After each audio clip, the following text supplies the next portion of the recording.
As histórias antigas são como cicatrizes no corpo da gente. Mesmo quando a gente já nem lembra direito da dor, a marca fica ali, contando que a boca às vezes quer calar. Tenho 83 anos nas costas. Já vivi mais do que devia, e se Deus me conservou viva até hoje, deve ter suas razões. Será que é para dar esse testemunho? Será que é para ensinar alguma coisa para os mais novos? Já te peço desculpa se eu falar errado. Estudei só 2 anos quando menina. Depois aprendi mais um pouco quando já era adulta. Mas não é a mesma coisa que aprender na idade certa. A cabeça da gente endurece, sabe? Igual feijão velho que não amolece por mais que cozinhe. Essa história não é bonita, não. Se tá esperando o conto de fada, melhor desligar esse gravador aí e ir procurar outra pessoa. O que vou contar é coisa que muita gente prefere fingir que não existe. É sobre o valor que dão para a vida de gente como eu. Nasci num lugarzinho que nem no mapa aparecia, no meio do nada do sertão nordestino. Era 1941. O mundo estava em guerra. Mas para nós, a guerra era outra. Era contra a fome, contra a seca, contra a miséria, que parecia não ter fim. Nossa casa. Um casebre de barro, com teto de palha, que em tempo de chuva, quando tinha chuva, deixava passar água por todo lado. O chão era de terra batida, e quando varria levantava uma poeirinha fina que entrava no nariz e fazia a gente espirrar. A cama era uma esteira de palha que eu dividia com a Bia, minha irmã mais velha. Os outros 3 menorzinhos, o Caio, o Theo e o Guto, dormiam com mãe numa cama improvisada com uns sacos velhos. Pai, quando estava em casa, que era raro, dormia num canto separado. Era melhor quando ele não estava. A cachaça deixava ele com a mão pesada. Minha mãe, Severina, era uma mulher dura. Não dura de ruim, mas dura de forte mesmo. Precisava ser. Levantava antes do sol para buscar água no riacho, que ficava a quase 1 hora de distância. Na época das chuvas, a água era barrenta, cor de barro. Na seca, era um fiozinho quase sem força e a gente tinha que esperar horas para encher um pote. Ela carregava o peso na cabeça, equilibrando sem deixar cair uma gota. Porque cada gota era preciosa. Lena, vai ajudar sua avó com os meninos? Era o que ela dizia antes de sair para o trabalho na roça. E lá ia eu, com 5, 6 anos, já cuidando dos meus irmãozinhos. A gente brincava com o que inventava. Bonecas de sabugo de milho, carrinhos feitos de lata de sardinha, quando aparecia uma, o que era um luxo. Vó Benê era o doce da nossa vida amarga. Conhecia todas as plantas, todas as rezas. Quando a gente ficava doente, era ela que cuidava com seus chás de ervas que catava no mato. Sabia benzer, tirar quebranto, curar espinhela caída.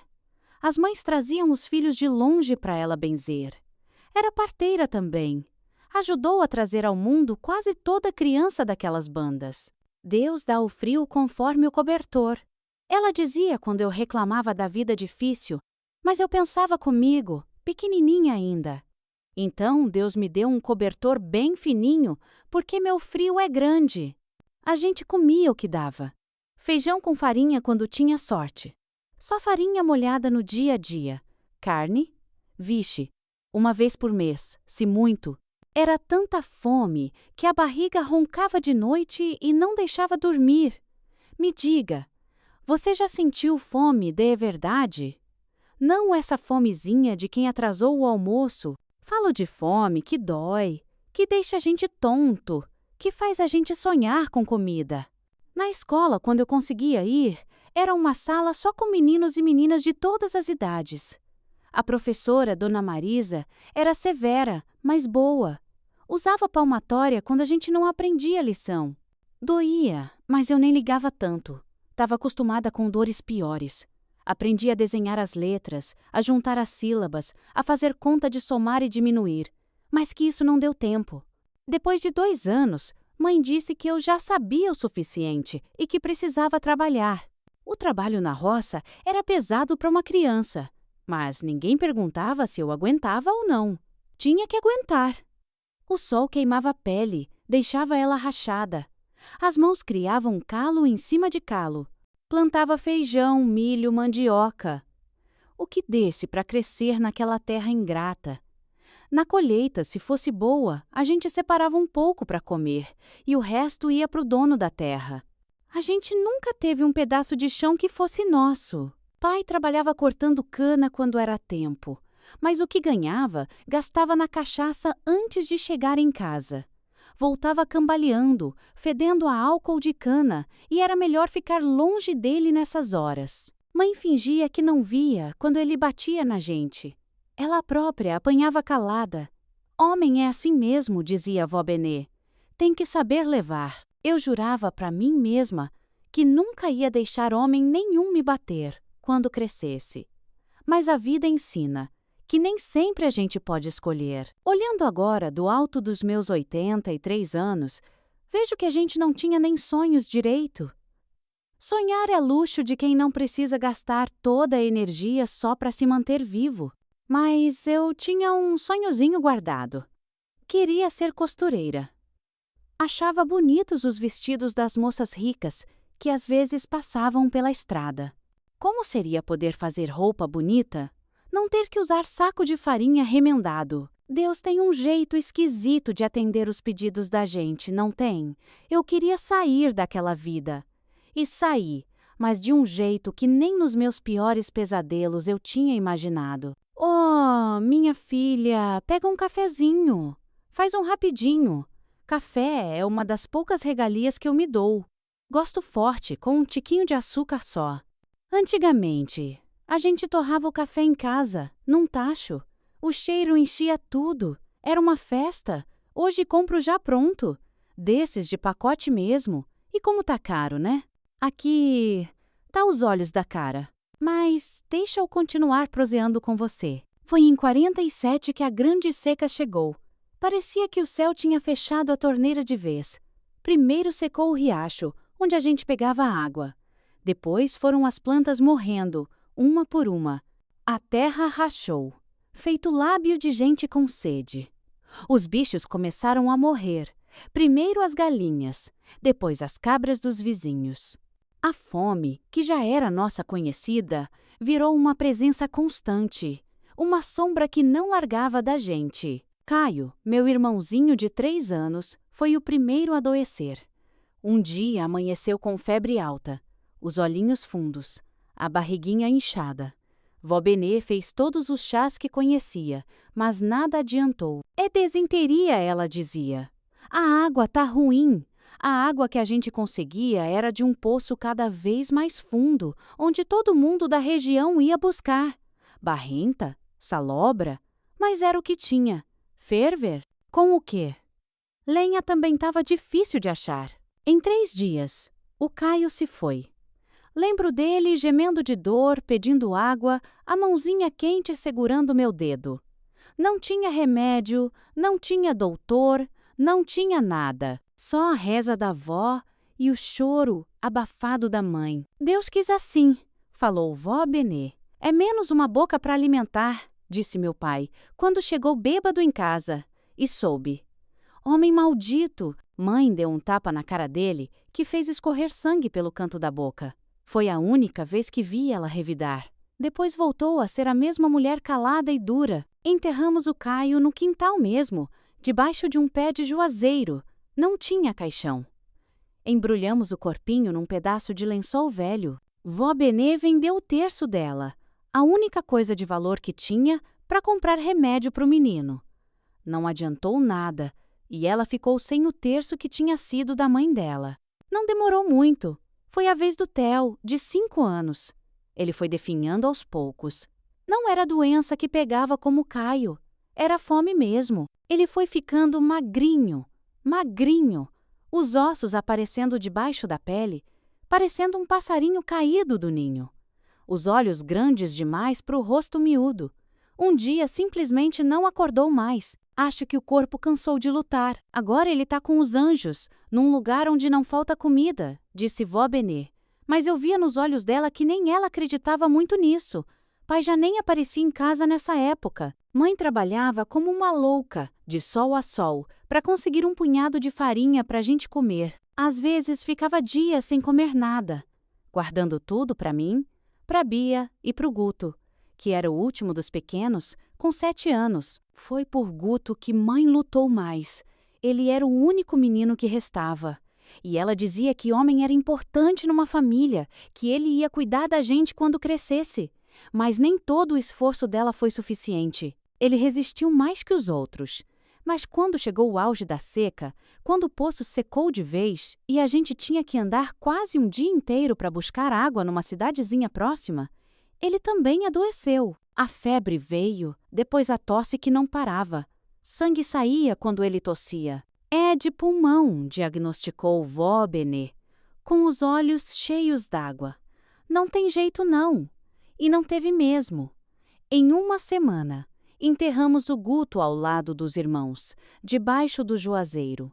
3 cruzes de madeira, 3 anjos da fome, 3 pedaços do coração da minha mãe, enterrados na terra seca. Foi depois disso que eu percebi a mudança no olhar dela. Quando olhava para mim e para Bia, já não era do mesmo jeito. Havia algo calculista, como se estivesse sempre fazendo contas. Bia, com 15 anos, já era moça feita. Bonita, apesar da magreza. Eu, com 13, ainda era mais menina que moça. Mas já mostrava os sinais de que logo seria mulher. Essas meninas... Ouvi mãe dizer um dia para vó Benê, são o único recurso que me resta. Vó Benê fez o sinal da cruz e saiu de perto, como se não quisesse ouvir o resto. Eu também devia ter saído, mas fiquei ali, escondida, sem entender direito o que aquilo significava. Não demorei muito para descobrir. Hoje eu entendo que desespero faz a gente pensar coisas que nunca imaginaria. A mãe viu 3 filhos morrerem de fome e doença. Sabe o que é mais triste? É que quando mãe começou a pensar em vender as filhas, isso nem era coisa tão extraordinária assim. Outras famílias já tinham feito o mesmo. Meninas sumiam da região. Diziam que tinham ido trabalhar na cidade, em casa de família. Ninguém falava abertamente, mas todo mundo sabia. Era um segredo público, como tantos outros naquele lugar esquecido de Deus. Quando vejo hoje na televisão essas campanhas contra o tráfico de pessoas, penso comigo, isso sempre existiu, só mudou de nome. Naquele tempo, não tinha nome. Era só o jeito que as coisas eram. A necessidade não tem lei, já dizia a vó Benê. A necessidade só tem fome. Ele apareceu num domingo, o homem que mudou nossa vida. Domingo era o dia que a gente ia à igrejinha da vila, a uns 5 quilômetros de casa. Íamos a pé, claro. Ninguém ali tinha animal, muito menos carro. Mas nesse domingo, tinha um carro parado na frente da igreja. Um Ford preto, brilhante. Todo mundo olhava admirado. Carro era raridade por aquelas bandas. E dentro da igreja, um homem que não era de lá chamava atenção. Vestido com terno, meio surrado, mas ainda assim elegante para nós. Usando sapatos de couro, coisa que pouca gente ali tinha. Ricardo era o nome dele. Pelo menos foi assim que se apresentou. Falava diferente, com sotaque de São Paulo. Dizia que era representante de uma empresa que buscava moças para trabalhar em casas de família na cidade grande. Oferecia salário, comida, moradia. Parecia um sonho. Tem que ser moça direita, de boa família, que saiba trabalhar. Ele explicava para as mulheres que se juntavam ao redor dele depois da missa. Mas não precisa saber ler nem escrever muito. Isso a gente ensina lá. O importante é ser honesta e trabalhadora. Bia, minha irmã, ficou de olho arregalado. Ela sempre quis sair dali, sempre sonhou com a cidade. Eu, mais calada, só observava de longe. Tinha medo da cidade, das histórias que contavam, de gente que ia e nunca mais voltava. Naquela semana, Ricardo visitou algumas famílias. Ouvi dizer que 2 meninas filhas de seu Nogueira tinham sido escolhidas e iriam na próxima vez que ele voltasse. As meninas estavam animadas, a mãe delas orgulhosa. O pai tinha recebido um adiantamento pelo trabalho das filhas, diziam. Compraram até um rádio, coisa que ninguém ali tinha. Quando ele bateu na porta de nossa casa, 3 semanas depois, eu soube logo o que significava. Mãe tinha aquele olhar, o mesmo de quando decidiu que ia vender a única cabra que a gente tinha para comprar remédio para o Guto. Um olhar determinado que não aceitava discussão. Essas são suas filhas? Perguntou Ricardo, olhando para mim e para a Bia. São sim, senhor, respondeu mãe, orgulhosa de repente. Trabalhadeiras, honestas. A Bia já sabe cozinhar de tudo. A Lena é boa com costura manual. Aprende rápido qualquer serviço. Eu nem sabia costurar direito. Só tinha esse sonho. Mas mãe já estava nos vendendo como se fôssemos mercadoria de primeira. Ricardo pediu para a gente se aproximar. Olhou Bia de cima a baixo, pediu para ela sorrir, olhou os dentes dela como se fosse animal. Fez o mesmo comigo. Senti um arrepio ruim, mas não falei nada. Ninguém falava nada quando os adultos decidiam as coisas. São bonitas, disse ele para a mãe. Não para a gente. Vão servir bem. Servir para quê? Eu me perguntava. Mas não tinha coragem de perguntar em voz alta. As famílias na capital pagam bem por moças como suas filhas, continuou ele. Posso oferecer um adiantamento bom, e elas vão poder mandar dinheiro todo mês para a senhora, quando começarem a trabalhar. Vi os olhos da minha mãe brilharem com a menção do dinheiro. Pensei nos meus irmãozinhos mortos, no quanto ela tinha lutado para salvá-los. No quanto ela agora queria nos salvar também. Do jeito dela. Ricardo e mãe conversaram em particular depois. Ele mostrou fotos da cidade, de casas grandes e bonitas, onde moças como suas filhas trabalhavam.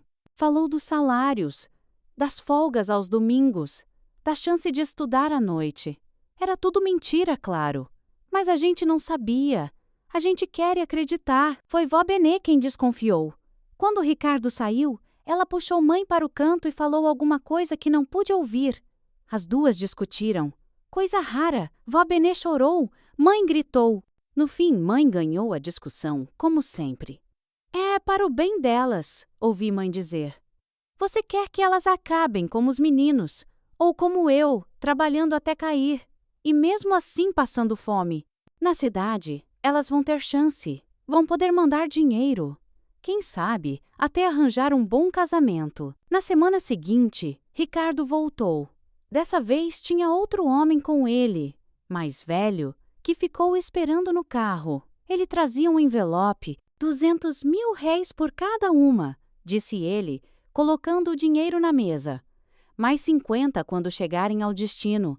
É o melhor preço que pago. Era mais dinheiro do que minha família já tinha visto junto na vida. Mãe nem pechinchou. Estava desesperada demais para isso. E vai ter mais todo mês. Quando elas começarem a trabalhar, garantiu ele, sorrindo.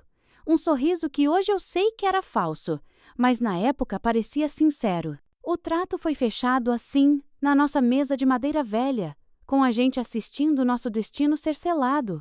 Nem perguntaram se a gente queria ir. Naquela época e lugar, filha não tinha querer. Pai pegou a parte dele do dinheiro e sumiu na mesma noite. Nem se despediu da gente. Mãe guardou o resto. Disse que ia usar para comprar remédio para vó Benê, que andava com tosse ruim, e para consertar o telhado da casa que deixava passar água quando chovia. Tivemos um dia para arrumar nossas coisas. O que se arruma quando não se tem quase nada?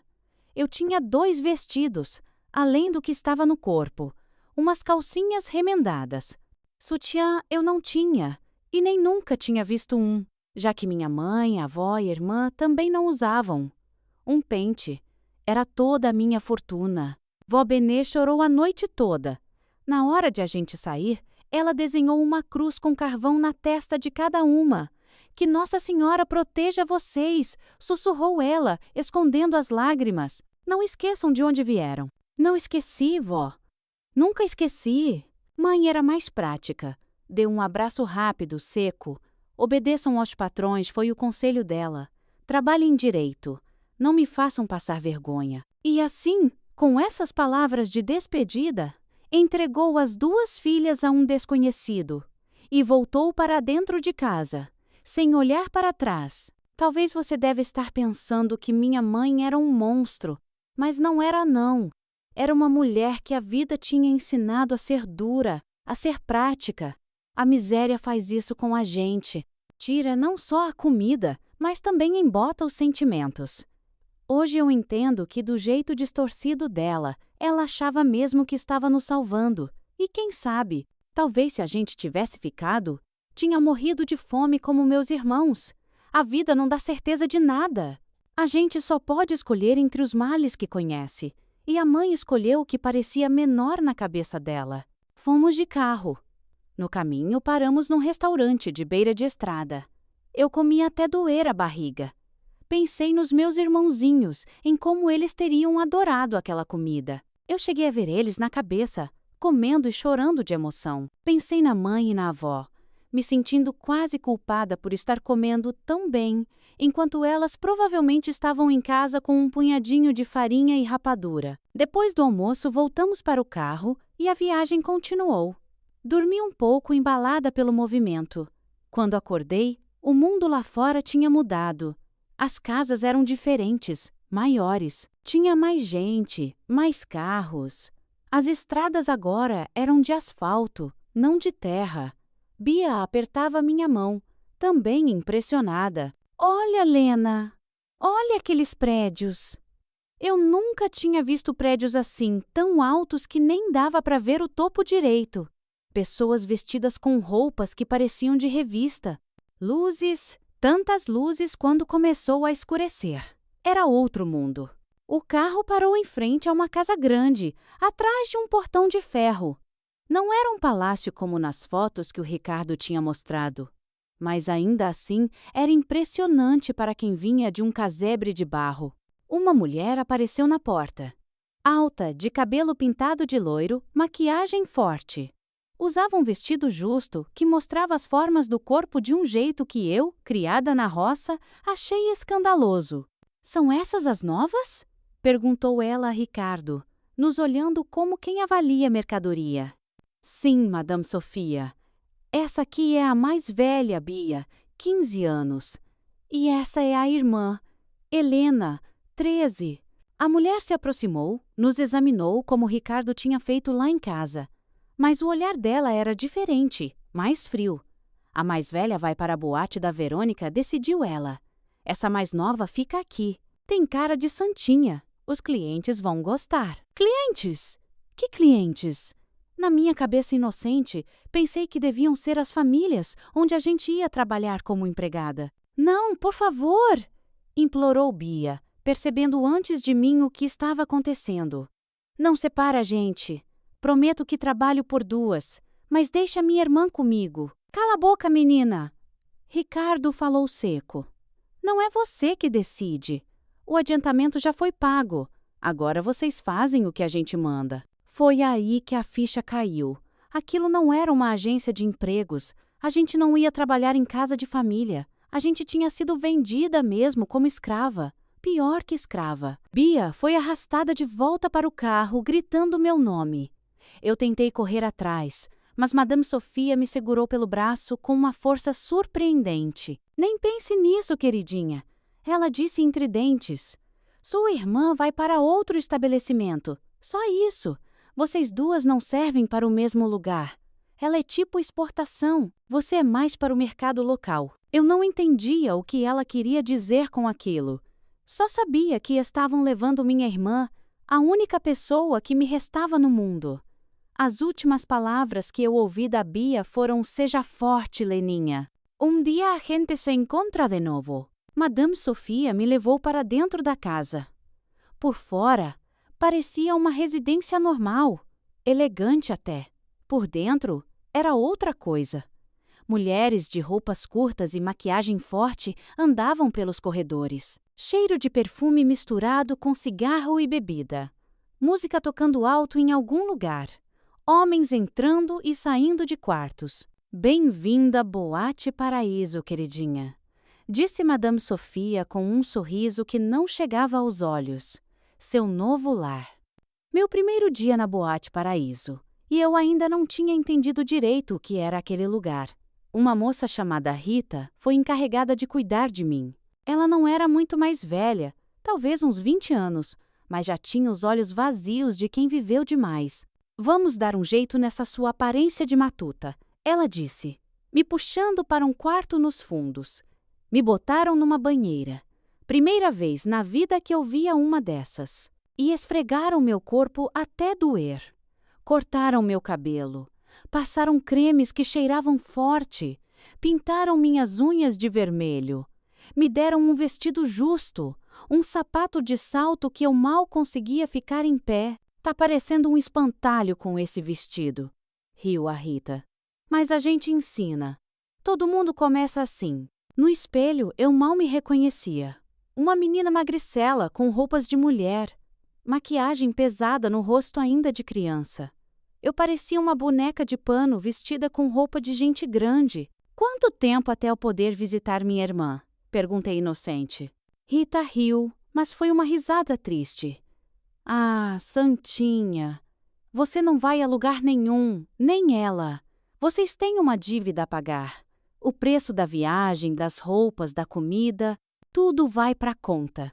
Vai levar anos até vocês quitarem. Foi aí que entendi o sistema. A gente tinha sido comprada, mas também tinha uma dívida que nunca acabava. Cada vestido novo, cada refeição, cada gota de perfume era anotada num caderninho que Madame Sophia guardava como uma bíblia. Naquela primeira noite, me deixaram num quarto pequeno nos fundos. Era para aprender observando, disse Madame Sophia. No dia seguinte, começou o verdadeiro aprendizado. Rita me ensinou como falar com os homens, como sorrir mesmo sem vontade, como fingir que estava gostando das conversas sem graça. Tudo era anotado na minha conta. As lições, as roupas, até o sabonete. E se eu quiser ir embora? Perguntei numa noite, depois de uma semana lá. Pode tentar. Rita deu de ombros. A última que tentou foi encontrada boiando no rio. Pensei que era brincadeira dela, mas o olhar dizia que não. Na segunda semana, tentei fugir mesmo assim. Esperei todo mundo dormir, peguei umas roupas menos chamativas e tentei pular o muro dos fundos.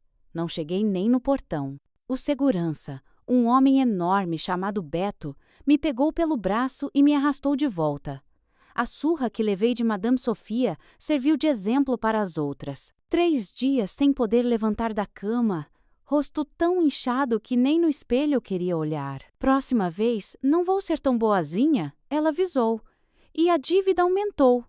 Agora você tem que pagar pelo transtorno que causou. Quando me recuperei, veio a parte que eu mais temia.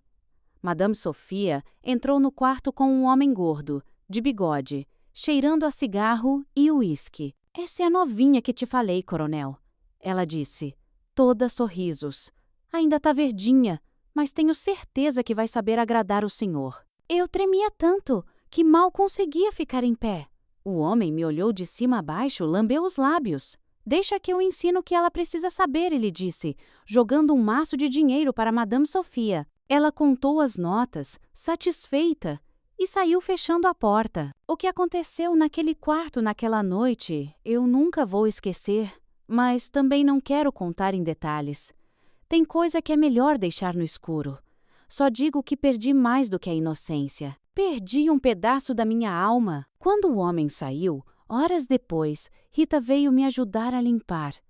Primeira vez é sempre a pior, ela disse, passando um pano molhado nos machucados. Depois a gente aprende a sair do corpo. Fica só a casca, sabe? A gente mesma vai para outro lugar. Eu não entendi o que ela queria dizer naquela noite. Levou tempo até eu aprender essa arte, de separar o corpo da alma, de estar sem estar realmente lá. Os dias viraram semanas, as semanas viraram meses. Cada dia é igual ao outro.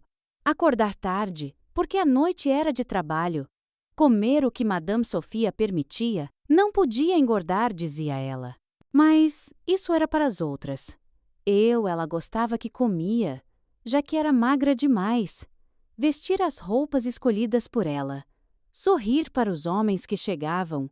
Fingir que gostava. Aguentar a dor, o nojo, o medo. rezar para acabar logo. Não adiantava guardar dinheiro escondido. Eles revistavam tudo, encontravam qualquer moeda que a gente tentasse esconder. Vocês só saem daqui quando eu o decidir. Madame Sophia repetia sempre. E eu só decido quando a dívida for paga. E adivinha, a dívida nunca acaba. Às vezes, eu chorava escondida, pensando na minha casa, na vó Benê, até na mãe. Pensava na Bia, onde estaria? Se estaria sofrendo igual. Pensava nos meus irmãozinhos mortos e quase tinha inveja deles. Lembro de uma noite, depois de um cliente particularmente cruel ter saído, eu olhei para o teto descascado e perguntei baixinho: Meu Deus, por que o Senhor deixa isso acontecer com suas criaturas? Não veio resposta nenhuma. Só o silêncio e o barulho da música tocando na sala da frente, onde outras meninas como eu sorriam, sem vontade para outros homens como aquele. E se você me pergunta como a gente aguenta não aguenta não. A gente só não morre, é diferente. O corpo segue, mesmo quando a alma já desistiu faz tempo. É como aquelas plantas do sertão que parecem mortas na seca, mas guardam vida lá no fundo, esperando a chuva que um dia pode vir.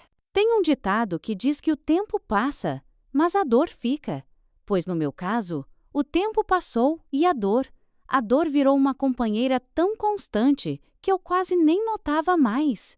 É como morar do lado da linha do trem. No começo, o barulho não deixa dormir. Depois de um tempo, você nem escuta mais. Os anos foram passando na Boate Paraíso. O mundo lá fora mudava.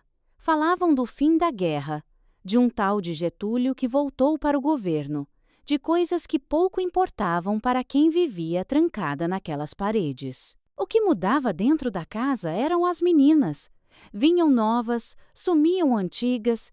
Algumas conseguiam sair quando algum homem se apaixonava e pagava a dívida delas. Outras adoeciam e desapareciam. Outras simplesmente sumiam de um dia para o outro e ninguém perguntava para onde. Eu mudei também. Não era mais aquela menina assustada. A Leninha ingênua do sertão tinha morrido faz tempo. No lugar dela ficou uma mulher de olhos duros que aprendeu a sobreviver. Aprendi a negociar com os clientes, a conseguir presentes em vez de só dinheiro, que ia todo para Madame Sophia. Aprendi a fazer eles gastarem mais, pedirem mais bebida que era cara, e uma parte ficava comigo. Aprendi a guardar escondido, não no quarto onde revistavam, mas em lugares que ninguém pensava em olhar. Foi nessa época que conheci a Júlia. Ela chegou um dia, trazida pelo mesmo Ricardo que tinha me buscado no sertão. Vinha de outro estado, mas a história era parecida. Família miserável, promessa de emprego, a mesma mentira de sempre. Diferente de muitas que chegavam, a Júlia não chorou. Tinha olhos espertos, observava tudo. Na primeira noite, quando dividimos o quarto, ela me disse baixinho: Não vou ficar aqui muito tempo, tô só esperando a hora certa. Eu ri, amarga. Quantas vezes já tinha ouvido isso? Todo mundo diz isso no começo. Não sou todo mundo, ela respondeu. Séria, quer passar a vida inteira aqui? Foi a primeira vez em muito tempo que alguém me disse isso.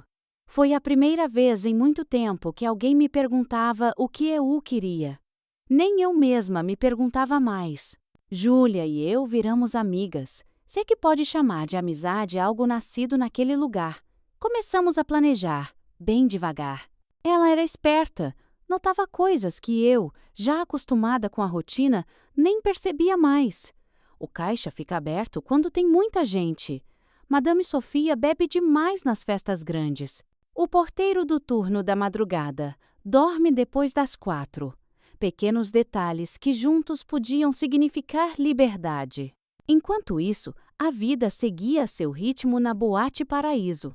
E eu tinha virado uma das preferidas, o que significava clientes mais ricos, presentes melhores, mas também exigências maiores. Tinha que estar sempre bonita, sempre sorrindo, sempre disponível. Um desses clientes, seu Cláudio, era diferente dos outros. Homem mais velho, viúvo, vinha mais para conversar que outra coisa. Trazia chocolates finos, perfumes franceses. Me tratava quase com respeito. Você é inteligente demais para estar aqui, ele me disse uma noite. Sabe ler? Um pouquinho, respondi. Aprendi quando criança, mas já esqueci muito. Ele começou a trazer livros, me ensinar nas horas que pagava só para conversar. Foi com ele que aprendi a ler direito, a escrever melhor, a falar sem o sotaque carregado do interior. Por que o senhor me ajuda? Perguntei uma vez. Ele ficou quieto um tempo. Depois disse, olhando para a foto da falecida esposa que sempre carregava. Porque tenho uma filha da sua idade. E porque não consegui salvar minha esposa de um lugar como esse? Há muitos anos. Seu Cláudio nunca falou em me tirar dali. Talvez não tivesse dinheiro suficiente. Ou talvez soubesse que Madame Sofia não me venderia por preço nenhum, já que eu dava muito lucro. Mas ele me deu algo quase tão importante: conhecimento. Foi por essa época que comecei a escrever cartas para minha família. Cartas que eu nunca mandava, claro. Guardava dobradas dentro de um dos livros que seu Cláudio tinha me dado. Era meu jeito de manter viva a memória de quem eu tinha sido, de não deixar morrer completamente a Leninha do sertão. Querida vó Benê, escrevia eu, a senhora tinha razão quando chorou na nossa despedida. A cidade grande não é como prometeram. Às vezes escrevia para Bia também, imaginando onde ela estaria, se estaria viva ainda. Uma das meninas mais velhas da casa disse que tinha ouvido falar que a boate da Verônica, para onde a Bia tinha sido levada, era um lugar que mandava moças para o exterior. Sul da Europa, Argentina. Quem sabe onde minha irmã poderia estar? Júlia dizia que eu precisava parar de pensar no passado. O que importa é o futuro, Lena. E nosso futuro não está aqui. Ela continuava juntando informações, fazendo amizade com o entregador aqui, o motorista ali. Gente que podia ajudar quando chegasse a hora. A oportunidade veio no carnaval de 1961. Madame Sofia sempre fazia uma festa grande, com muitos clientes importantes. A casa ficava cheia, a bebida corria solta. Era a noite que dava mais lucro no ano todo. É nossa chance, cochichou Júlia quando estávamos nos arrumando. Tá tudo pronto. Você pegou o seu dinheiro? Eu tinha pouco, guardado ao longo dos anos em lugares que nem os ratos descobriam. Estava costurado na barra de um vestido velho que ninguém ligava. Não era muito, mas era tudo o que eu tinha no mundo. E se não der certo? Perguntei, o coração disparado. Aí a gente morre tentando. Ela deu de ombros. Melhor que viver assim, a não ser que você ache. Eu concordei. Não tinha mais tanto medo de morrer. Já tinha morrido um pouco a cada dia naquele lugar. A festa começou. Homens importantes, políticos, empresários, todos vinham se divertir na Boate Paraíso. Madame Sofia, vestida como uma rainha, circulava entre eles, bebendo champanhe, rindo alto, escandalosa que só ela, seu Cláudio não veio naquela noite. Talvez fosse melhor assim. Não queria me despedir. Não saberia o que dizer. Perto das 3 da manhã, quando a festa estava no auge, Júlia me deu o sinal combinado. Era hora, sem ninguém notar. Escorreguei para o meu quarto. Peguei o vestido com o dinheiro, o livro com as cartas, as únicas coisas que queria levar daquela vida. Nos encontramos na cozinha dos fundos.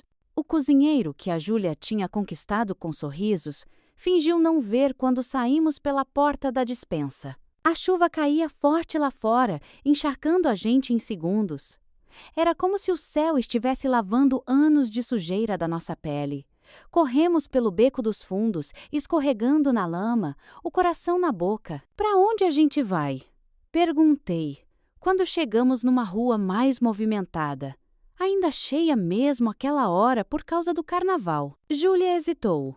Eu vou para o norte. Tenho um conhecido que vai me ajudar. Você. Ela parou, me olhou com uma mistura de pena e determinação. Você não pode ir comigo, Lena. 2 chamam muito mais atenção que uma. Eles vão procurar a gente juntas. Senti como se tivesse levado um tapa. Depois de tudo, ela ia me deixar? Mas a gente combinou. Eu sei. Ela cortou. Mas é melhor assim. Toma. Me deu um papel com o endereço. Uma senhora que trabalhou na casa antes da gente. Conseguiu sair. Tem uma pensão agora. Procura ela. Diz que eu mandei. Ela vai te ajudar. Antes que eu pudesse responder, ela me abraçou forte. Seja esperta, Leninha. Não confie em ninguém. Um dia a gente se encontra de novo e sumiu na multidão de foliões, me deixando sozinha na chuva, com um vestido ensopado e um endereço na mão. Júlia tinha razão, claro. Era mais seguro nos separarmos. Mas naquele momento, tudo que eu senti foi o mesmo desamparo de quando a Bia foi levada embora. Eu tinha 19 anos. Estava livre pela primeira vez em 6 anos. E completamente sozinha no mundo. Fiquei triste, pois tive que jogar fora aquelas cartas junto com o livro. Estavam todas estragadas por causa da chuva. Passei aquela primeira noite de liberdade andando sem rumo pela cidade. A chuva parou de madrugada, mas eu continuei encharcada, tremendo de frio e medo. Cada carro que passava, cada homem que cruzava meu caminho, me fazia pensar que era gente da Madame Sofia me procurando. Quando amanheceu, eu estava num banco de praça, exausta. Uma senhora que passava me olhou com desconfiança. Eu devia parecer uma louca ou uma bêbada, com o vestido molhado, a maquiagem borrada, o cabelo grudado no rosto. Foi aí que me lembrei do papel que a Júlia tinha me dado. Puxei ele do bolso, rezando para ainda dar para ler depois da chuva. A tinta tinha borrado um pouco, mas o endereço ainda estava legível. Pedi informação para um jornaleiro. Ele me olhou de cima a baixo, desconfiado, mas explicou como chegar. Era longe, do outro lado da cidade. Não tinha dinheiro para bonde ou ônibus. O pouco que eu tinha estava escondido e não podia ficar tirando na rua. Fui a pé mesmo, horas caminhando, com medo de perguntar muito e chamar atenção. O sol já estava alto quando finalmente achei o endereço. Era uma casa simples, pintura descascando, numa rua estreita. Tinha uma placa na frente, pensão da Dona Lourdes, só para moças. Fiquei parada na calçada, sem coragem de bater. E se fosse uma armadilha? E se a Júlia tivesse me enganado? Ou pior, e se a tal senhora tivesse alguma ligação com a Madame Sofia? Estava quase desistindo quando a porta se abriu e uma senhora apareceu. Gordinha, cabelos grisalhos presos num coque, avental na cintura. Parecia uma vó de propaganda de farinha de trigo. Vai ficar aí parada, menina? Ela me perguntou. Tá esperando um convite por escrito? A senhora é Dona Lourdes? Perguntei, a voz tremendo. Sou eu mesma. E quem tá perguntando com essa cara de assombração? Eu sou Helena. A Júlia mandou. Ela disse que a senhora podia me ajudar. A expressão dela mudou na hora. Olhou para os dois lados da rua. Depois fez sinal para eu entrar rápido. Entra logo antes que alguém te veja. Você fugiu da Sofia, não foi? Tá escrito na sua cara. Entrei, as pernas bambas. A casa era simples, mas limpa. Cheirava a café fresco e pão caseiro. Um cheiro de lar que eu não sentia há anos. A Júlia também veio? Perguntou Dona Lourdes enquanto me levava para a cozinha. Não, ela foi para o norte. Disse que era mais seguro a gente se separar. Menina esperta. Sempre foi. Assentiu a senhora. Senta aí. Vou te dar um café e roupa seca antes que você pegue uma pneumonia. Enquanto eu tomava o café mais gostoso que já provei na vida, Dona Lourdes me contou sua história. Tinha sido da Boate Paraíso também, muitos anos atrás. Quem administrava era a avó da Madame Sofia. Conseguiu sair quando um cliente se apaixonou e pagou sua dívida. Casaram, viveram juntos 15 anos até ele morrer. Com o dinheiro que deixou, ela abriu a pensão. Só aceito moças que precisam de ajuda, explicou. Moças como você, como eu fui um dia. Ela me deu um quarto pequeno no fundo da casa. Disse que eu podia ficar até me estabelecer. Mas tinha que ajudar na limpeza e na cozinha. E nada de falar do seu passado para as outras meninas. Aqui todo mundo começa uma vida nova. O que ficou para trás, ficou. Se eu ver vocês proseando algo parecido, estão no olho da rua. Nos primeiros dias, eu mal saía do quarto. Tinha pesadelos horríveis. Acordava gritando. As outras moradoras da pensão tinham vindo de outros bordéis. Agora eram 3 costureiras e 2 balconistas de loja. Me olhavam com pena. Já tinham passado por isso. Quando tive a oportunidade e fui olhar meu dinheirinho na barra do vestido, estava todo perdido. Mas eu chorei tanto. Achi va que bout comme elle, virou farelot. Expliquei para Dona Lourdes, que disse que já tinha falado. Eu só precisaria ajudar na casa. Depois de 2 semanas, quando achei que já estava segura, resolvi procurar trabalho. Precisava juntar dinheiro, quem sabe um dia procurar minha irmã. Foi mais difícil do que eu imaginava. Sem documentos, sem referências. Ninguém queria me dar emprego. Você já trabalhou em quê, menina? Perguntavam. O que eu ia dizer?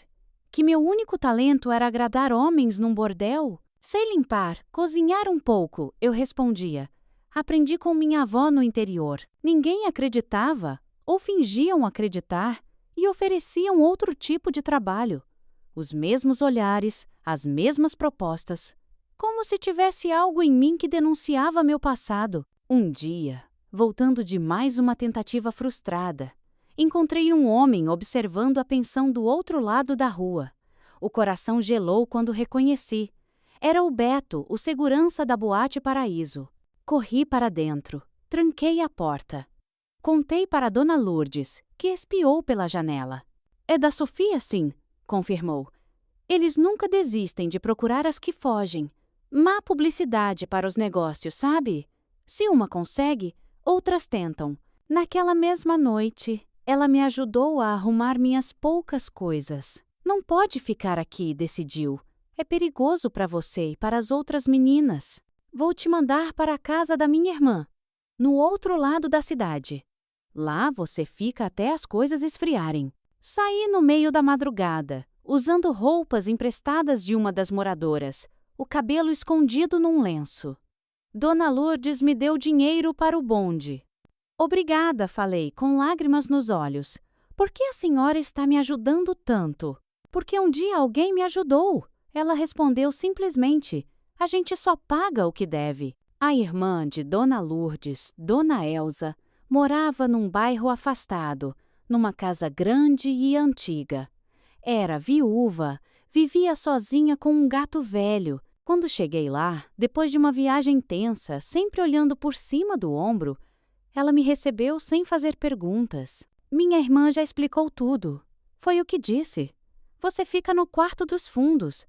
Preciso de alguém para ajudar na casa mesmo. Minhas juntas não são mais o que eram. Foi assim que comecei minha nova vida.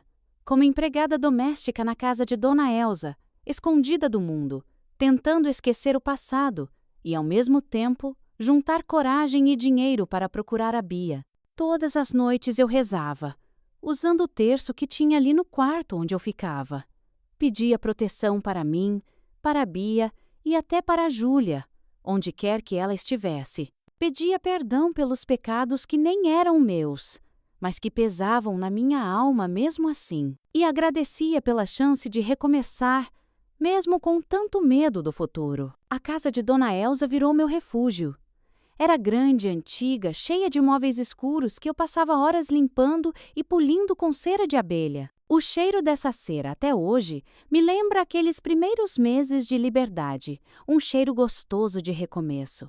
Dona Elza era uma senhora de respeito, viúva de um comerciante. Não era rica, mas vivia com conforto. Tinha estudado, coisa rara para a mulher daquela época. Falava direito, lia livros, ouvia rádio todos os dias para ficar informada do mundo, como dizia. No começo, ela me tratava com distância, como se eu fosse apenas a empregada. Mas, aos poucos, talvez por solidão, talvez por bondade mesmo, começou a me tratar quase como família. Helena é nome muito pesado para uma moça. Ela disse um dia, vou te chamar de Lena, e assim virei Lena. Não mais a Leninha do sertão, nem a santinha da Boate Paraíso, mas uma nova pessoa. Lena, a moça de confiança de Dona Elsa. Eu acordava cedo, preparava o café, limpava a casa, lavava e passava roupa, fazia almoço e janta. No início, era um desastre na cozinha. No bordel a gente não cozinhava. E antes disso, na roça, mal tinha o que cozinhar. Mas Dona Elsa foi me ensinando. Não, menina, não é assim que se faz molho. Tá querendo me envenenar? Ela ralhava, mas sempre com o jeito de quem está ensinando, não humilhando. Aos poucos fui aprendendo a fazer pratos que nunca tinha nem provado antes. Bolo de fubá, canjica, frango com quiabo. Até macarronada à bolonhesa, que era o prato favorito do falecido marido dela. À noite, depois que terminava meu trabalho, ela às vezes me chamava para sentar na sala e ouvir rádio com ela. Tinha uma novela que ela não perdia, O Direito de Nascer. Enquanto ouvia, costurava ou fazia tricô. Me ensinou esses trabalhos também. Moça, tem que saber fazer essas coisas, dizia. Ainda mais você que não tem estudo. Uma coisa que eu gostava muito na casa da Dona Elsa era quando a irmã dela, Dona Lourdes, vinha visitar. As duas já eram de idade, mas quando estavam juntas, pareciam moças de novo, rindo de coisas do passado, contando histórias de quando eram pequenas, falando da infância delas lá no interior. Elas sentavam na varanda depois do almoço de domingo, tomando o café que eu servia com orgulho, porque já tinha aprendido a fazer do jeito que elas gostavam, bem forte, com um tiquinho de canela. E antes de pôr para elas, eu tirava o meu, pois odiava aquela canela. Lembra quando a gente roubava goiaba do quintal do seu Juca? Dona Lourdes falava, e as duas caíam na risada. E quando você rasgou o vestido novo subindo na árvore? E mamãe virou uma onça? Dona Elsa respondia, e a risada continuava. Eu ficava por perto, fingindo que estava só arrumando as coisas. Mas, na verdade, queria mesmo era escutar aquelas histórias. Ver o jeito que elas se olhavam, como uma sabia o que a outra ia dizer antes mesmo dela abrir a boca. Como elas brigavam por bobagem e logo faziam as pazes. Aquilo mexia comigo de um jeito estranho.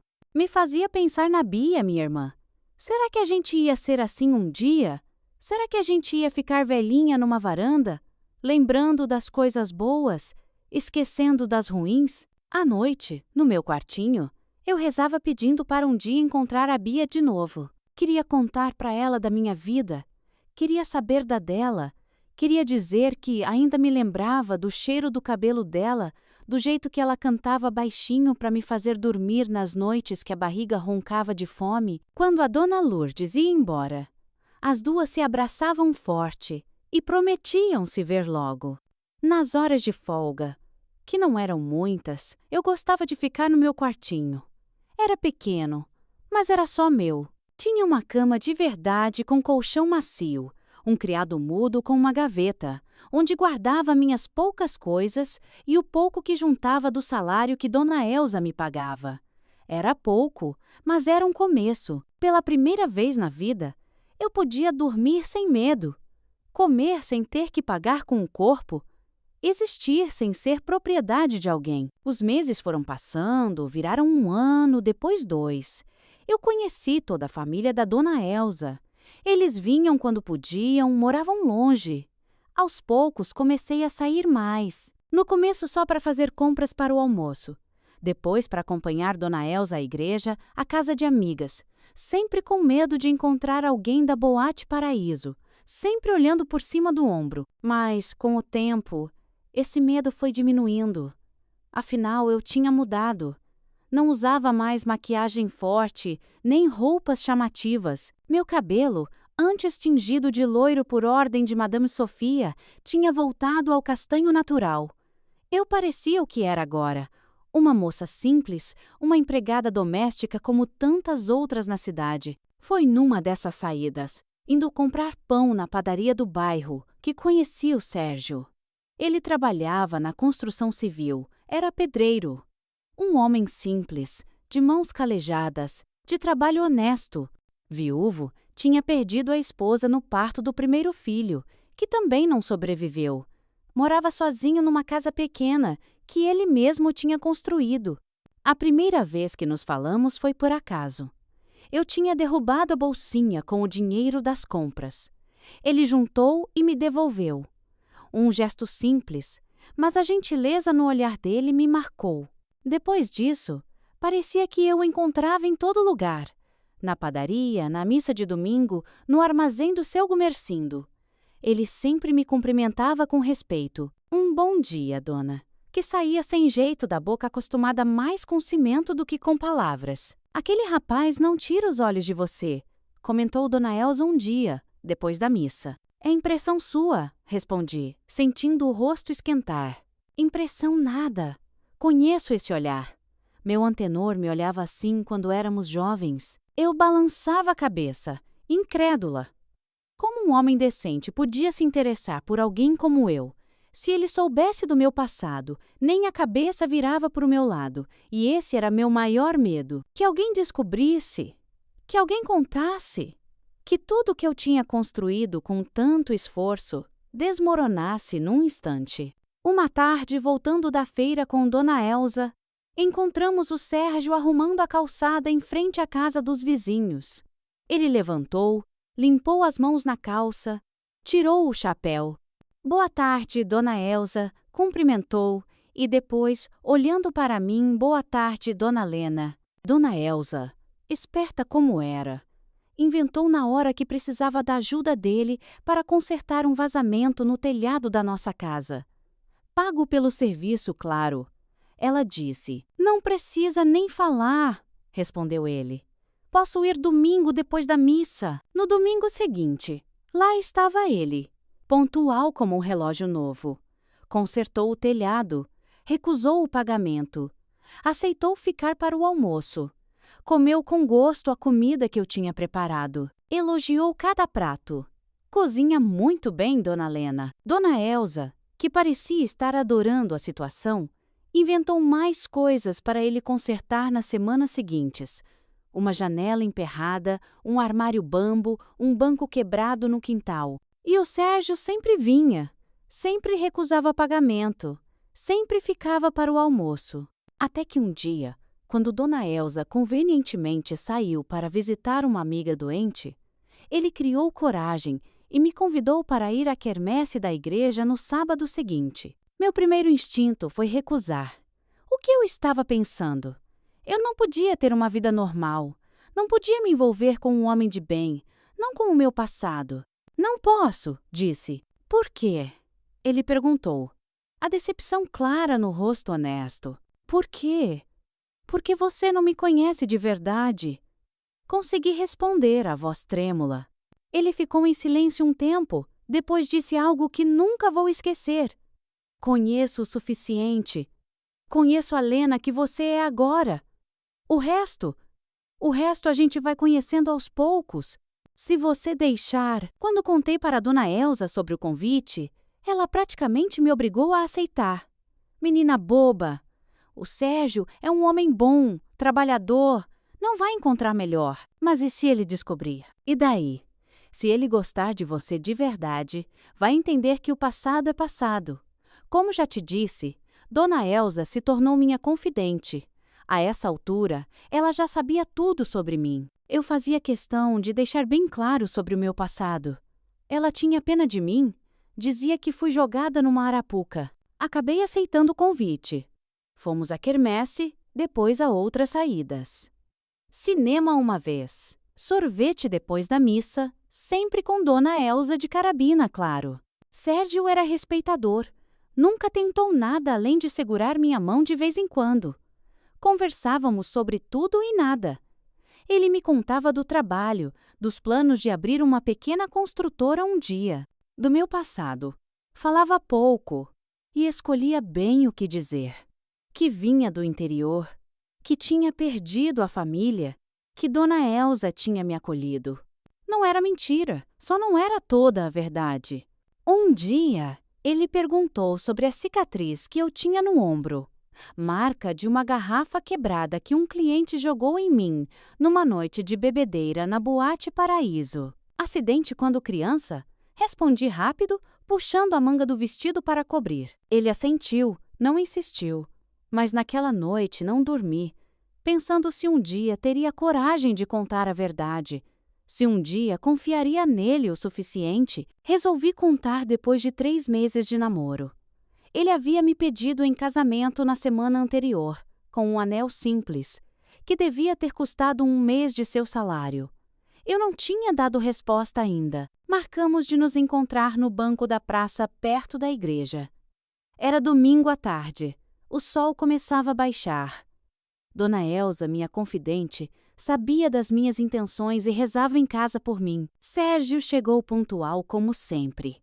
Cabelo molhado do banho, camisa limpa bem passada. Preciso te contar uma coisa. Comecei, a voz tremendo, tanto que mal saía. Sobre meu passado, ele segurou minhas mãos, que estavam geladas apesar do calor. Sérgio, eu não sou quem você pensa. Não sou moça de família. Não sou. As palavras engasgaram, mas continuei. Eu trabalhei num lugar chamado Boate Paraíso por 6 anos. Ele Franzio atesta, se me entender. Era um bordel, falei de uma vez. Fui vendida pela minha própria mãe quando era menina. Tinha 13 anos. O rosto dele mudou, os olhos se arregalaram. Larguei minhas mãos das dele e contei tudo, tintim por tintim. A fome no sertão, a morte dos meus irmãos, o homem que me comprou, a separação da Bia, as noites na Boate Paraíso, a fuga com a Júlia. Ele ficou em silêncio por tanto tempo que achei que tinha acabado tudo. Quando finalmente olhei para seu rosto, vi que ele chorava. Por isso você disse que eu não te conhecia de verdade, murmurou. Agora você entende por que não posso aceitar seu pedido, falei, levantando para ir embora. Você merece uma moça direita, não alguém como eu. Ele segurou meu braço quando tentei sair. Você acha que estou chorando por mim? Estou chorando por você, Lena, pelo que fizeram com você. Foi minha vez de ficar sem palavras. O que aconteceu com você foi uma maldade, não uma escolha. Ele continuou. E quem você é agora? A mulher por quem me apaixonei. Essa é a verdadeira Lena. Ele ficou em silêncio por um momento. Então respirou fundo. Meu pedido continua de pé. Mas entendo se você precisar de tempo. 2 semanas depois, me casei com o Sérgio numa cerimônia simples na igreja do bairro. Dona Elsa foi minha madrinha. Uma noite, enquanto eu preparava o jantar para o Sérgio, um pensamento me veio como um susto. Percebi que ele nunca havia perguntado sobre algo que para qualquer homem seria natural questionar. Por que eu nunca tive filhos antes, depois de tantos anos com outros homens? Lembrei então das lições que Madame Sofia dava às meninas novas quando chegavam à Boate Paraíso. Era parte do treinamento que nenhuma de nós jamais esquecia. Meninas, a maior desgraça que pode acontecer aqui é uma barriga.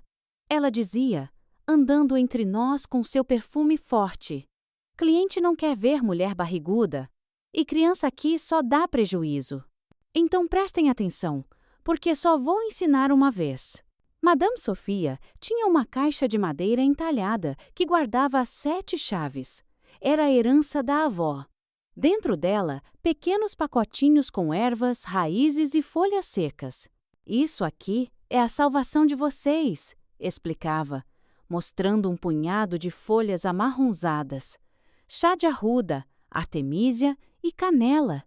Tomem todo mês, sem falta, 3 dias seguidos depois que o sangue parar. Havia também as esponjas, pedaços de algodão embebidos em vinagre, que devíamos inserir antes dos clientes chegarem. O gosto amargo na boca do chá me fazia engasgar toda vez, mas o medo de uma gravidez era maior. As mais velhas ensinavam outros métodos que Madame Sofia não mencionava. Lavagens com água morna e vinagre depois de cada cliente. Massagens fortes no baixo ventre quando o sangue atrasava. E se alguma de vocês engravidar mesmo assim, alertava Madame Sofia com olhos duros, tem a velha Vandersea do Beco do Sossego. Mas quem for lá, volta sangrando por dias. Algumas nem voltam. Ela fazia uma pausa dramática. E o custo vai todo para sua dívida, claro. Rita, a menina mais velha que me ensinava os truques da casa, Me contou em segredo que havia tido uma gravidez antes de eu chegar. Madame Sofia a levou pessoalmente a tal velha Vandersee. Quase morri, Leninha. Ela sussurrou uma noite. Febre alta por semanas. Sangrei tanto que achei que ia morrer. E nunca mais pude ter filho depois disso. Eu era apenas uma menina quando cheguei lá. Nem menstruava direito ainda. Quando começou a vir regularmente, Madame Sofia pessoalmente me entregava o chá amargo toda a lua nova. Estou te contando isso, pois quando me casei, não tomei nenhum cuidado preventivo. E dentro de 4 meses depois de casada, descobri que estava esperando um filho. A alegria do Sérgio não tinha tamanho. Já falava em nomes, em planos, em como seria o quarto da criança na pequena casa que alugamos. Ele tinha um medo, sim, pois afinal, a primeira esposa dele, a Mariana, faleceu na hora do parto, inclusive seu filhinho. Para mim, era uma mistura de alegria e medo. Medo de que algo em mim estivesse estragado depois de tantos anos de chás, amargos e remédios da Madame Sofia. Medo de não saber ser mãe direito. Foi quando eu estava de 5 meses, a barriguinha bem redondinha, e numa tarde de quinta-feira que comecei a sentir as dores. Primeiro achei que era normal. Dona Elsa tinha me explicado que a barriga estica e dói às vezes. Mas então veio sangue, muito sangue. Sérgio me carregou no colo até a casa de Dona Zezé, a parteira do bairro. Ela fez o que pôde, mas já era tarde. Era uma menina, disse ela, enquanto Sérgio esperava do lado de fora. Pequenininha demais para viver fora do ventre. Quando me mostraram o corpinho enrolado num paninho branco, tão minúsculo, tão perfeito, os dedinhos já formados, o narizinho de boneca, algo em mim se rompeu de vez. O choro que veio não era só pela minha filha que não viveria. Era por tudo. Pelos meus irmãos mortos de fome, pela infância roubada, pela Bia que nunca mais vi. A tristeza me consumiu naquele tempo. Sérgio e eu enterramos nossa filha, que chamamos de Maria da Luz, num cantinho do cemitério local. Ele plantou uma roseira branca sobre o túmulo. Os anos passaram. Sérgio prosperou na construtora onde trabalhava, assumindo projetos maiores. Logo, pudemos comprar nossa própria casa. Precisamos mudar de cidade por causa do trabalho do meu marido. Eu descobri um talento para a costura. Um sonho antigo, que você bem sabe. Fiz curso e tudo de corte e costura e comecei a fazer roupas sob encomenda. Quando engravidei novamente, 5 anos depois, o medo voltou. Mas dessa vez, nossa filha, Larissa, nasceu forte e saudável. Foi a Larissa que, sem saber, me deu coragem de fazer o que eu já adiava há anos, procurar pela Bia. Com dinheiro guardado e o apoio de Sérgio, voltei à cidade onde ficava a Boate Paraíso. O lugar tinha mudado muito. A casa agora era uma pensão familiar. Ninguém ali conhecia a Madame Sofia ou sabia do antigo bordel. Foi através de Dona Lourdes, que ainda mantinha sua pensão para moças, que descobri algo sobre a Bia. Ela foi mandada para a Boate da Verônica, no litoral, contou Dona Lourdes. Soube que morreu no parto do primeiro filho, faz uns 3 anos. A menina foi para o orfanato Santa Clara. Meu coração despedaçou. Minha irmã, meu Deus, eu mal podia acreditar.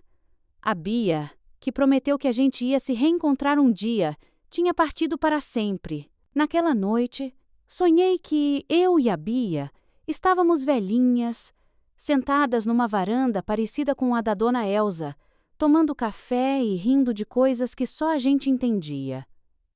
No sonho, a dor tinha ficado para trás. Só o amor de irmã tinha sobrevivido. Acordei arrasada. Eu nunca ia encontrar minha irmã de novo. No dia seguinte, fui ao orfanato Santa Clara. Era um prédio cinzento, cercado por muros altos. Expliquei à madre superiora que buscava a filha de minha irmã falecida. Temos uma menina chamada Luz, disse ela, consultando os registros.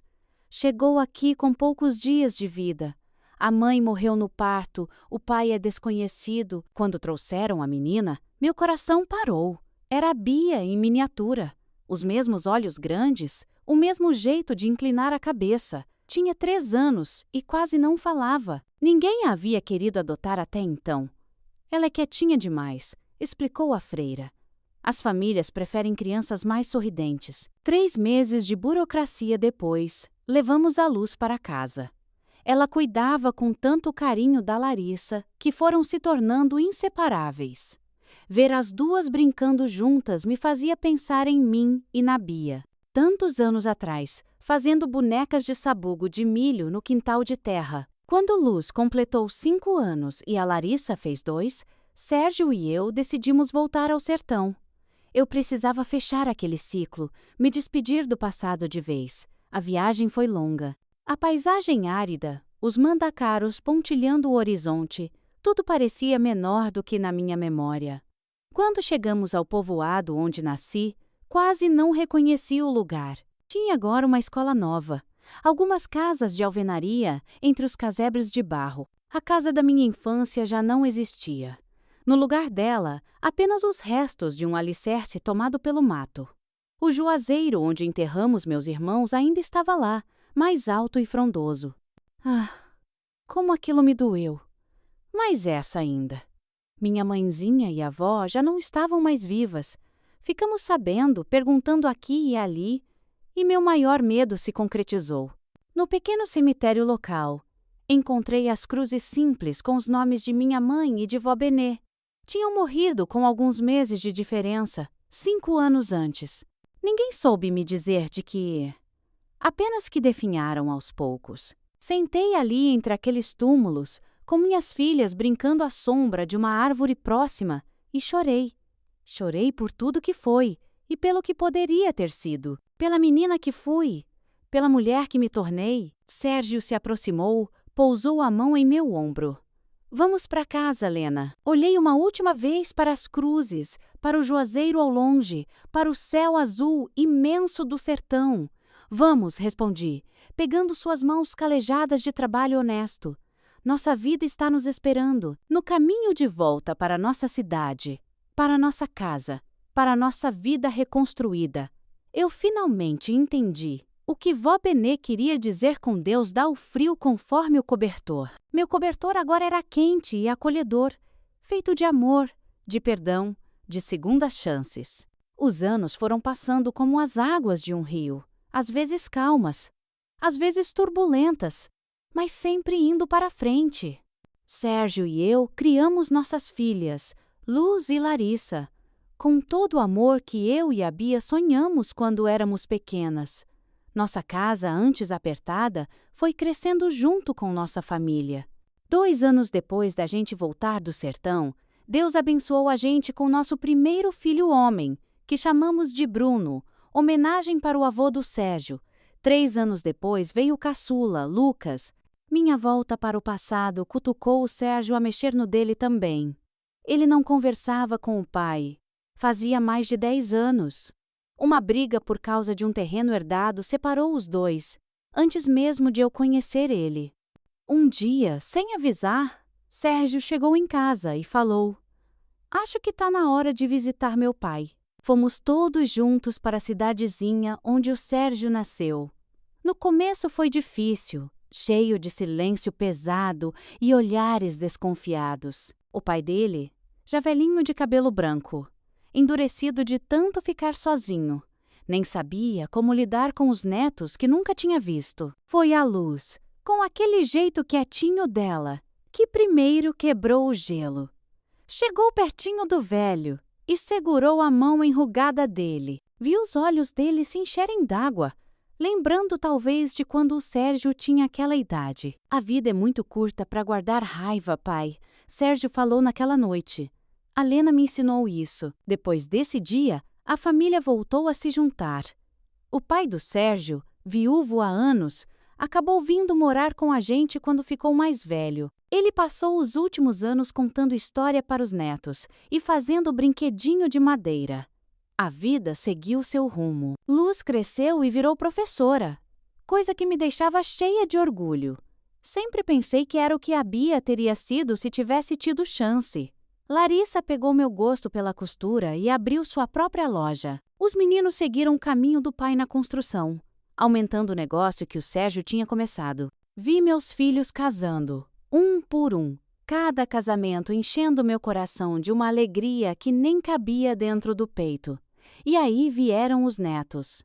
Primeiro os gêmeos da Larissa, depois mais 3 do Bruno, 2 meninas da Luz e, por fim, os 3 meninos arteiros do Lucas. Ver aquelas crianças crescendo, correndo pelo mesmo quintal, onde o Sérgio fez um balanço na mangueira, era como ver um milagre todo dia. Eles nunca passaram fome, nem medo, nem foram largados. Eram amados, protegidos, tinham sonhos e chances de melhorar de vida. Hoje, com 83 anos nas costas, com rugas que contam histórias e mãos que trabalharam muito, vejo bisnetos correndo no mesmo quintal. Sérgio se foi faz 3 anos, depois de 61 anos de casados. Sinto falta dele todo santo dia, mas vejo pedaços dele em cada filho, cada neto, cada bisneto. É essa história que conto para as minhas netas e bisnetas. Não falo tudo o que aconteceu de ruim, mas o suficiente para elas saberem que não importa quão difícil seja o começo, sempre dá para escrever um final diferente para a nossa história. Minha filha, não esquece de conferir o livrinho Chás das Avós para Diversos Males, que o pessoal do canal preparou com tanto carinho para vocês. São receitas maravilhosas para você e toda a sua família. Tem chá para dor de barriga, para gripe, para acalmar, para dormir melhor, tudo natural, do jeito que nossos antepassados faziam. O pessoal trabalhou muito para reunir todas essas receitas, fazer as ilustrações das ervas e explicar direitinho os benefícios, o modo de preparo, como se a própria vovó estivesse lendo para você. Quando você compra, além de ter acesso a esse conhecimento tão precioso, ainda mostra o seu apoio ao canal.